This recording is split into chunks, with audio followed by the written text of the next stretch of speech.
This is your story, and this is my story. The evidence we have currently demonstrates that life on Earth appeared roughly 4 billion years ago. Humans arrived maybe 200 to 300,000 years ago. Listen to this story, which is yours, and decide what you want to do with it. In truth, this story does not begin on this planet at all, but with a star. A star as beautiful and incredible as all of the other stars in the sky, as amazing as our sun. This star exploded, and in it created a rapid torrent of energy, expanding out in all directions, in all dimensions. From this explosion of energy laid the foundation for new life, new creations, and new manifestations to take place. One such manifestation was our solar system and all of our planets. In the beginning, our planet was a collection of dust and rock particles, a hard-shelled ball. Volcanoes show us what the Earth used to look like and how it evolved. Volcanoes became like a furnace, creating water in liquid form through evaporation and heat emerging from within the crust of the Earth. Water formed vessels like bloodstreams across the face of the planet, and many oceans became heavy with salt. The mineral and rock formations within the Earth gave a means for crystals to form. And crystals contained a natural biological geometry for a higher consciousness to emerge. Where did biological life first spark? Scientists believe primitive life forms called archaeobacteria, blue-green algae, was the first form to turn to the sun for energy and reproduce and evolve. They transformed the atmosphere of the planet. Before this time, the atmosphere was rich with carbon. These billions of microorganisms grew from the carbon, and the carbon drained from the atmosphere and entered the crust to become what was next. The life spread throughout the water, through water cycles, waterfalls, rivers, oceans. All life drinks the same water. Water is essential. Life that grows depends on water. It depends on the sun. The air we breathe comes from the algae. The algae needs fresh water to continue to grow. The engine of life is linkage. In life, everything is connected. Water and air are one. Sharing is everything. In nature, everything is shared. Coral is formed from algae and shells coming together, which provide homes for more fish and other life. Trees took a very long time to grow. They reach upwards towards the sun and are perfect statues, as if striving towards higher truth. They have the power to capture life's energy from the sun, turning it into vegetable, wood, and other living matter. From that, new soils are formed. Earth relies on a balance. Every being has a role to play. Every species exists in cooperation and harmony with another species. And this harmony is not easily shattered. Everything is used in nature. Everything has a purpose. How many species are there that we know of? What do we truly know about the bonds that link them all? The Earth is a miracle, and to modern science, life still remains a mystery. Today, life is just a link in a chain of innumerable others over 4 billion years old. And within just a pinprick of that amount of time, we, the Homo sapiens, with our tremendous brains and nearly limitless potential, have disrupted that balance completely.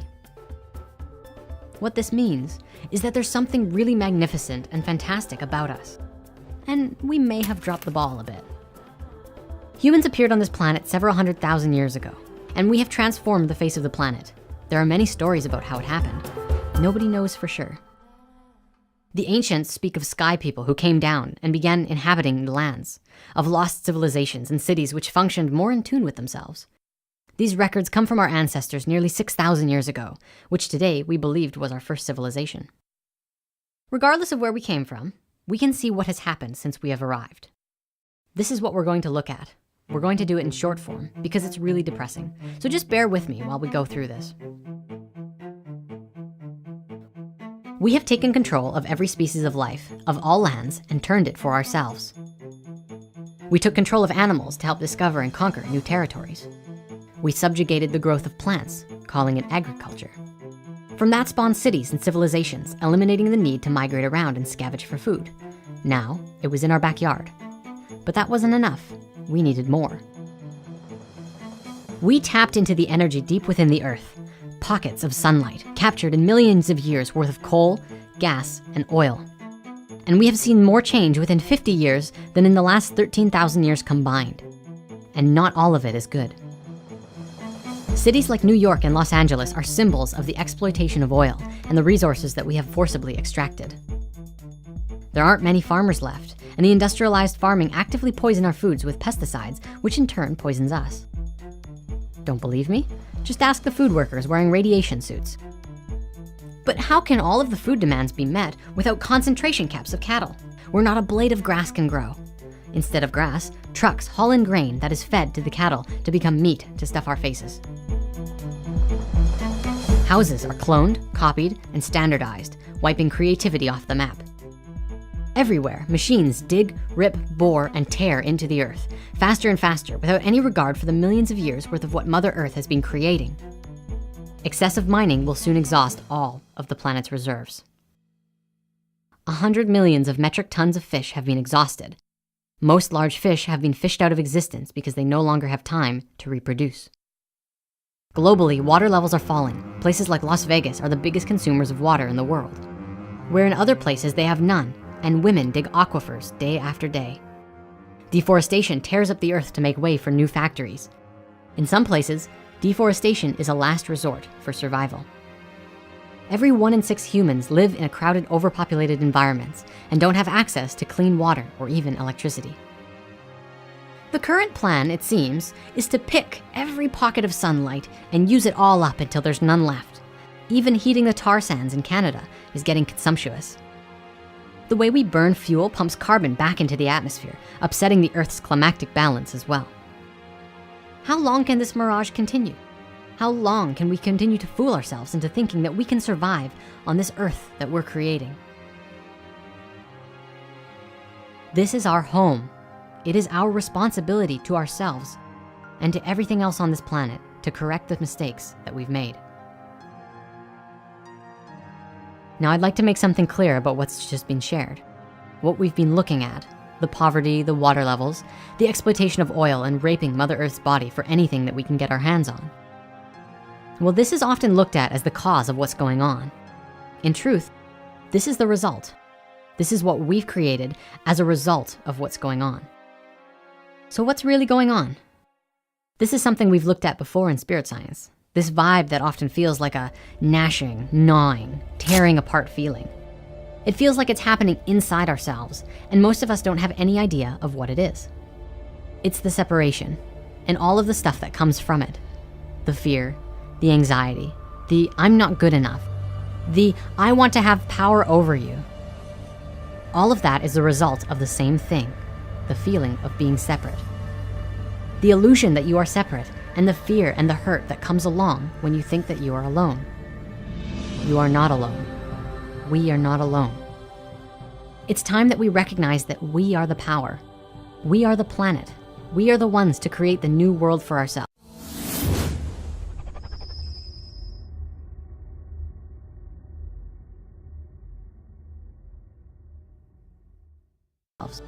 It's not up to someone else. It's not something we need to vote on. It's not even something that we need to wait to do. It's a space that we can come from, a space that we can come to within ourselves. All of the problems of the world could be fixed overnight if everyone could come from that space. In the current world, we lie to ourselves and each other all the time. We tell each other that we can't do it, that we're not good enough. When we lie, every action we take is in defense of that lie. Until we can come to a space where we are honest with ourselves, then we can start to be real with ourselves. When we come from that space, we can come to the table with something new. A new space that says, okay, what's going on? How can we fix it?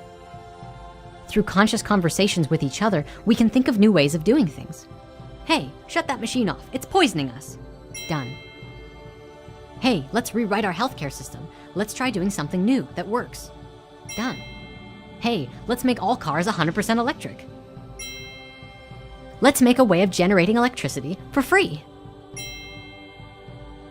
That space you come from that makes that kind of conversation possible is the heart, the unity consciousness, the Christ within, also known as just plain honesty. It's a space that doesn't deny what is real in favor of a more convenient lie. It's a space that is honest about how one feels and what one sees. It's a space that listens with the intention of understanding what another says, rather than just waiting for the other person to stop talking so that you can start talking again. It's a space that's compassionate for all humans, all life, from the best of them to the worst of them. A space that holds all life as a sacred thing, and something that can be explored from a space of excitement and freedom. You are not alone. We can make this happen, and we can all do it together. We can do it for ourselves, and we can do it for each other. We can do it in a way that works. In fact, the only way to do it is to do it together, not on your own, not as the sole leader of the movement, but together. You're involved, I'm involved, and we're both doing what we love and loving what we do. And from that space, anything is possible. True freedom is the absence of limitation, the presence of possibility. Think of it this way. The ancient civilizations understood all of this. They didn't have the technology that could create the powerful life for themselves, an amazing life full of wonder and awe. See, today we have all that technology to be able to do that, but none of the awareness of how to make it happen. It's very much Fibonacci. With Fibonacci, we take what we had previously and what we have now and add them together. We take the best of both worlds, the technology and the awareness, and we put them together.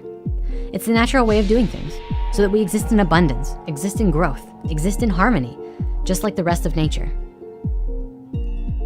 It's by design.